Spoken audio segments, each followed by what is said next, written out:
주님께서 여러분과 함께 또한 차지 영과 함께 루카가 전한 거룩한 복음입니다. 주님 영광 받으소서. 예수님께서는 회당을 떠나 시몬의 집으로 가셨다. 그때 시몬의 장모가 심한 열에 시달리고 있어서 사람들이 그를 위해 예수님께 청하였다.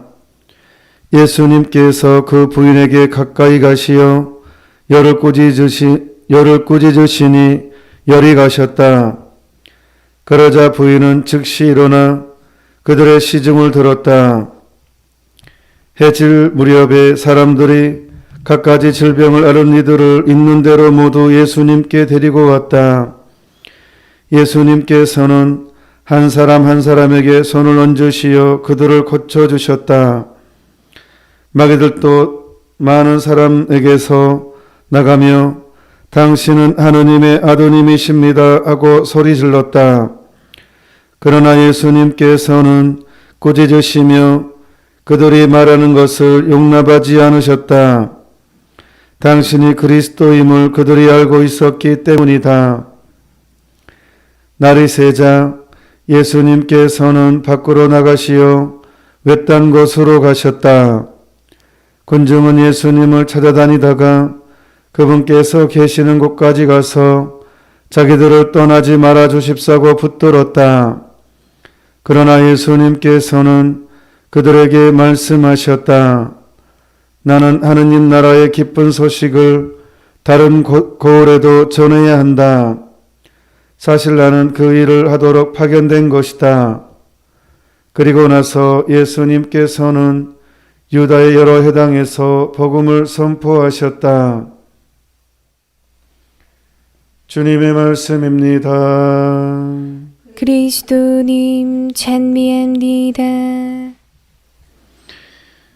오늘 예수님께서 시몬의 장모를 고쳐주시는 내용이 나옵니다. 이 부분에 나올 때마다 저는 이 복음이 봉독될 때마다 예수님의 연민을 생각하지 않을 수가 없습니다. 예수님이 얼마나 인간적이고 우리의 마음을 헤아려 주시는 분이시는가. 우리가 너무 하느님을 엄격하게 바라보면 항상 거리가 있죠. 우리가 예수님을 생각할 때 이 기도라는 것은 하느님과 나의 우정의 대화라고 했잖아요. 가장 깊은 우정을 나누는 가톨릭 성가 중에서 진짜로 저 개인적으로 좋아하는 성가 중에 다 좋지만 그래도 그 중에 더 이 기도에 맞춰서 의미가 있는 성가가 주님과 나는 함께 걸어가며 지나간 일을 속삭입니다. 손을 맞잡고 산과 들을 따라 친구가 되어 걸어갑니다. 할 때 만물을 창조해 주신 하느님과 인간이 내가 그냥 손을 맞잡고 산과 들을 따라 친구가 돼서 속삭이기도 하고 어깨 기도기도 하고 그게 이 기도 생활이라는 거예요. 하느님과 나의 그런 관계. 그런데 우리가 이렇게 어떤 잘못을 하고 죄를 짓다 보면 하느님이 무섭게 이렇게 다가오고 내가 또 어떤 나 안에 어떤 안 좋은 일이 생기면 왠지 하느님이 나를 싫어할 것 같은 느낌이 들고 스스로 내가 두려움, 약간 하느님과 멀어지는 두려움, 하느님을 경외하는 두려움이 아니라 오히려 하느님과 멀어지는 두려움이 생겨버린다는 거. 이게 큰 유혹입니다. 악마가 뿌려 마음속에 집어넣는 생각이거든요. 얘들은 잘못을 하면서 성장을 하죠. 마찬가지로 우리도 하느님의 어린 아이들이니까 잘못을 하면서 성장을 하거든요. 우리가 어떤 잘못을 할 때 그분께 정말로 이렇게 하느님이 나를 싫어할 거야. 하느님이 나를 벌 줄 거야. 이런 생각을 가지면 안 된다는 거예요. 그러니까 지금 그래서 오늘 복음이 바로 그런 내용이에요. 예수님이 얼마나 우리 마음을 잘 헤아려 주시고 연민이 가득하시는가. 자, 봅시다. 베드로 장모가 나와요. 당시 예수님은 알려지지 않았어요. 그러니까 지금이야 우리가 예수님 주님 고백하기 때문에 모든 말들이 다 감동이지만 당시 예수님은 알려지지 않은 무명. 그냥 30대 초반. 베드로는 나이도 더 많아요. 그런데 어느 날 갑자기 베드로 장모의 입장에서 제가 이제 해석을 합니다.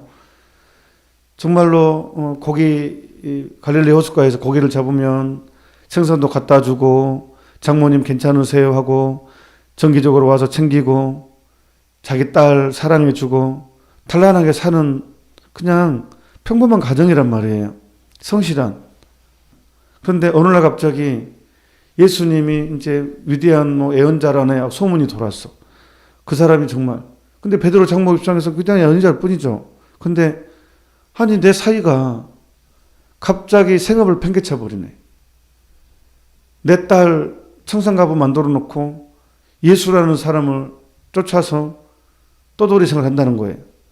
들리는 소문에 예수라는 사람이 매도 맞고 아니 비난도 장난 아니에요. 쫓겨다니기도 하고 피해 다니기도 하고 들리는 소문에 밥도 굶은대요. 아니 떠돌이 생활을 한대요. 어느 장모가 예수님을 싫어하지 않겠어요? 아니 그 성실한 사이가 어느 날 완전히 생업 팽개치고 딸 청산가부 만들어 놓고 완전히 떠돌아다니면서 그냥 굶기도 한다 그러고 어디 소문이 무슨 낭떠러지 떨어지고 죽을 뻔하기도 하고 피해 다니기도 하고 완전 도망자 신세처럼 그리고 누가 그런데 완전 그 상거지가 돼가지고 막 길에서도 자고 이런 소문을 듣죠. 그러니 이 장모 입장에서는 예수님이 얼마나 믿겠어요. 그냥 완전히 내 사이가 완전히 혹 그냥 정신 획가닥 해가지고 그냥 신은 종교 교주 따라다니는 지금식으로 말하면 그러니까 생계의 곤란 그러면 이제 자기 딸이 일을 해야죠. 딸이 남편 그냥 고기잡이해서 수입으로 살았는데 그물 배 다 포기해버리고 이제 예수님을 다니니까 생업 완전히 그 가장으로서의 의무를 하지 않고 그러니 딸이 돈 벌러 다녀야 돼요 이제. 그러니까 이 베드로 장모 입장에서는 화가 안 나겠어요. 엄청난 분노가 생겼을 거예요. 그래서 오늘 복음에는 뭐라고 나오냐 그러면 그때 시몬의 장모가 심한 열에 시달리고 있었다. 상당히 부드러운 표현입니다. 심한 열이 아니라 화병입니다. 화병 걸린 거예요. 그 예수라는 사람만 생각하면 화딱지나서 미치겠는 거예요. 내 집안, 우리 집안을 망쳐놓은 사람, 내 딸을 청산가부 만들어 놓고 완전히 생계에 뿌리치고 그냥 완전히 망가뜨려 놓고 그냥 집안을 풍기박스 만든 사람으로밖에는 비춰지지 않죠. 그러니까 이 예수라는 사람에 대한 원망과 분노가 엄청 커서 이게 열이 난 거예요. 화가 난 거예요. 화병이 된 거예요. 열병이 아니라 진실을 말하자면 화병입니다. 화병이 안 걸릴 수가 없죠. 그런데 그 예수님께서 오늘 화병 걸린 장모를 찾아갑니다. 그리고 이게 너무 재밌어요. 보통 예수님이 어떤 치유의 기적이 나올 때 반드시 하는 법칙이 뭐냐면 그 사람의 믿음을 보고 고쳐줍니다. 이쪽에 믿는 사람이 별로 없어서 기적을 행하실 수가 없었다. 그렇게 나오거든요. 예수님이 치유를 할 때 반드시 그 사람의 믿음을 보고 너희는 네 믿음이 장하다 하고 그걸로 치유가 있었거든요. 근데 복음서에 보면 딱 2번 믿느냐 하지 않고 바로 치유시켜주는 장면이 2번 나와요. 하나는 외아들을 잃은 과부의 장례 행렬을 보고 마음이 복받쳐가지고 바로 그냥 일어나라 해가지고 그냥 믿음을 물어보지 않고 바로 그냥 살려버립니다. 어머니 때문에 당신의 미래를 보고 그때 믿느냐 묻지 않습니다. 그리고 이번에 베드로 장모 집에서 일일이 다 하나씩 한 사람, 베드로 장모 집 찾아온 사람들을 일일이 하나씩 그냥 치유시켜줬다는 장면 나오고, 그러니까 완전히 베드로 체면 챙겨주는 거예요. 완전히 의리. 그러니까 굉장히 인간적이라는 말이에요. 이게 베드로 장모한테 그냥 화병 나 있는 사람한테 당신은 왜 이렇게 나를 믿지 못하요? 했다 그러면 기절했죠. 꼬르륵 넘어갔죠. 당신 때문에 열받아 죽겠는데 와서 딱 내 눈을 나타나가지고 그렇게 믿음이 없냐고 하면 이게 이해가 되겠냐고요. 장모 입장에서는. 그냥 완전히 진짜 화병이 아니라 화병 고박이. 그러니까 오늘 감동인 것은 뭐냐 그러면 완전히 눈높이에 맞춰요. 예수님이 그래 베드로 장모 입장에 나를 비난할 수밖에 없다. 화병이 걸릴 수밖에 없다라는 그런 것을 이해를 해주죠. 공감을 해줘요. 문제는 이게 감동이에요. 예수님이 그거에 공감해 준다는 거예요. 당신이 나를 비난할 수밖에 없다. 화병 날 수밖에 없다. 그 성실한 베드로가 이렇게 이제 하는데 객관적으로 얼마나 동네방네 욕하고 다녔겠어요. 예수님을. 다 이해해 줍니다. 그것을. 그리고 완벽하게 베드로의 장모의 눈높이에 맞춰줍니다.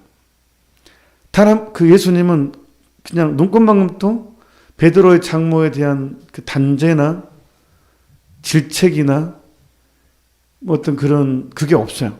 그냥 가서 당신을 그냥 보여줘요. 손을 딱 잡아줍니다. 그 특유의 당신 몸에서 풍기는 그 사랑, 연민, 그 따뜻함. 사람은 눈을 통해서 말을 하죠. 눈은 마음의 창이라 그랬어요. 여러분, 눈 관리 정말 중요합니다.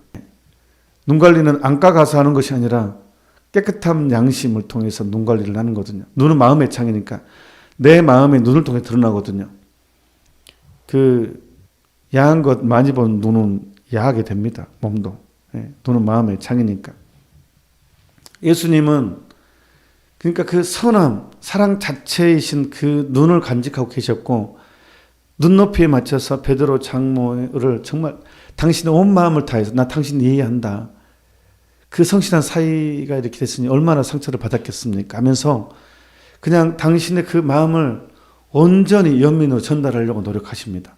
그리고 그냥 열을 내려주십니다. 그러니까 그 따뜻한 손길을 느끼고 내 마음의 응어리, 상처가 싹 내려가는 걸 경험하죠. 그리고 눈빛을 보면서 완전히 이분은 보통 분이 아니구나. 내 사이가 잘못 판단한 게 아니었구나라는 것을 확신시켜 줍니다. 예수님이. 영원한 진리에 대한 그거를 선택했구나라는. 그러니까 베드로 장모다 예수님을 그런 연민, 손잡아주는 행위 안에서 신성을 체험하죠. 그래서 뭐라고 복음서는 하냐 그러면 그 부인은 즉시 일어나 그들의 시중을 들었다. 굳이 시중을 들었다는 표현이 여기 굳이 쓸 얘기도 많은데, 왜냐하면 내 집안에 손님은 당연히 시중 들죠. 아니 집안에 손님이 왔는데 물 한 잔 안 들겠어요. 근데 동네 사람들 입장에서는 제3자 입장에서는 그렇게 예수님 비난하고 사이 비난하던 사람이 바뀌었으니까 시중을 들었다는 게 굉장히 중요한 포인트라는 거예요. 완전한 변화예요. 베드로 장모가 시중을 들었다는 것은 완전한 변화. 화병이 이제 은총으로 바뀐 이 완전한 반전을 의미하는 거예요. 시중을 들었다는 것은. 그리고 이제 예수님이 베드로의 체면을 완전히 챙겨줍니다. 이제 그 동네 사람들이 하고 베드로는 누군지 알죠. 그리고 베드로 장모가 동네방네 욕하고 다니는 것도 알죠. 근데 얼마나 궁금했겠어요. 동네 사람들 엄청나게 많이 왔겠죠. 그때 예수님이 베드로한테 진짜 최선을 다하는 모습입니다. 아무리 피곤해도 베드로를 챙겨주기 위해서 이제 베드로 한 사람에 대한 고마움을 나를 위해서 그물도 버리고 이 가정을 포기하고 욕 바가지로 먹으면서 나에게 최선을 다한 그 베드로를 챙겨주고 싶은 마음, 그래서 당신이 굉장히 피곤했음에도 불구하고 일일이 한 사람 한 사람한테, 그래서 그렇게 나와요. 한 사람 한 사람에게 손을 얹어 그들을 고쳐주셨다. 다른 데서는 그러지 않거든요. 그러니까 오늘 보면 예수님께서 당신에게 모든 것을 건 사람에 대해서는 이렇게 섬세하게 이렇게 바라봐 주시고 눈높이에 맞춰서 다가가시고 베드로의 체면도 챙겨주시고, 그러니까 이런 거 보면 예수님이 그냥 형님, 진짜 따뜻한 형님, 누이, 어머니, 또 인간의 어떤 그런 것들을 그냥 단죄하지 않고 품어주시고 하는 그런 아주 이런 모습에서 따뜻함을 느끼는. 그래서 우리가 어떤 죄를 지을 때 보통 우리는 바로 실망을 해버리고 또 두려움에 떨게 되고 내 스스로가 멀어지는 어떤 감각을 가지게 되거든요. 그러지 말라고요. 예수님은 진짜 연민 자체이시고 부드러움 자체이시고 품어주시는 그 자체이신 분이라는 것 안에서 오늘 또 새로운 출발, 새로운 용기와 새로운 감각으로 예수님과 함께 속삭이면서 희망으로 오늘 하루를 만드는 그런 출발을 했으면 아주 좋겠습니다. 용기를 내십시오. 오늘 베드로 장목했듯이 여러분에게서도 따뜻한 손길을 거두지 않습니다. 잠시 묵상합시다. 아멘. 주님께서 여러분과 함께 또한 사지 영과 함께 전능하신 천주 성부와 성자와 성령께서는 이미 사함께한 모든 이들에게 강복하소서. 아멘. 미사가 끝났으니 가서 복음을 전합시다. 하느님 감사합니다.